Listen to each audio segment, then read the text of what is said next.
13 अप्रैल 1919 अमृतसर का एक शांत दिन। हजारों लोग बैसाखी का त्योहार मनाने और एक सभा में शामिल होने के लिए जलियांवाला बाग में इकट्ठा हुए थे। लेकिन उन्हें जरा भी अंदाजा नहीं था कि कुछ ही मिनटों में यह जगह इतिहास के सबसे भयावह नरसंहारों में बदलने वाली है। और सबसे डरावनी बात, जब गोलियां चलेंगी तब उनके पास भागने का कोई रास्ता नहीं होगा। बैसाखी का उत्सव अपने चरम पर था। बच्चों की हंसी, लोगों की बातचीत और मेले की रौनक से पूरा इलाका गूंज रहा था। जलियांवाला बाग लोगों से खचाखच भरा हुआ था। लेकिन इसी बीच एक व्यक्ति अपनी सेना के साथ उस बाग की ओर बढ़ रहा था। उसका नाम था रेजिनल्ड डायर।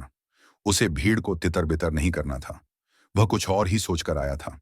शाम के लगभग 5 बजे डायर अपने सैनिकों के साथ बाग के मुख्य प्रवेश द्वार पर पहुंचा। सैनिकों ने अपनी बंदूकें संभाली। भीड़ कुछ समझ पाती उससे पहले एक आदेश गूंजा, फायर। और फिर गोलियों की ऐसी बारिश शुरू हुई जिसने पूरे बाग को दहला दिया। लोग चीखते हुए इधर उधर भागने लगे। लेकिन चारों तरफ ऊंची दीवारें थीं।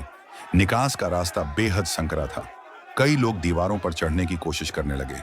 कई लोग गोलियों का शिकार बन गए और दर्जनों लोग जान बचाने के लिए बाग के अंदर मौजूद कुएं में कूद पड़े। हर तरफ अफरा तफरी थी। धूल उड़ रही थी, चीखें गूंज रही थीं और गोलियां लगातार चल रही थीं। करीब 10 मिनट बाद जब गोलियां रुक गईं, तो वहां सिर्फ सन्नाटा बचा था। जमीन लाशों से भर चुकी थी। असंख्य परिवार हमेशा के लिए बिखर चुके थे और भारत का इतिहास बदल चुका था। इस घटना ने पूरे देश को झकझोर कर रख दिया। लोगों का ब्रिटिश शासन पर बचा हुआ विश्वास टूट गया। आजादी की लड़ाई अब पहले से कहीं ज्यादा तेज हो चुकी थी। जलियांवाला बाग केवल एक नरसंहार नहीं था, यह वह चिंगारी थी जिसने स्वतंत्रता आंदोलन को नई आग दी। आज भी जलियांवाला बाग की दीवारों पर गोलियों के निशान मौजूद हैं।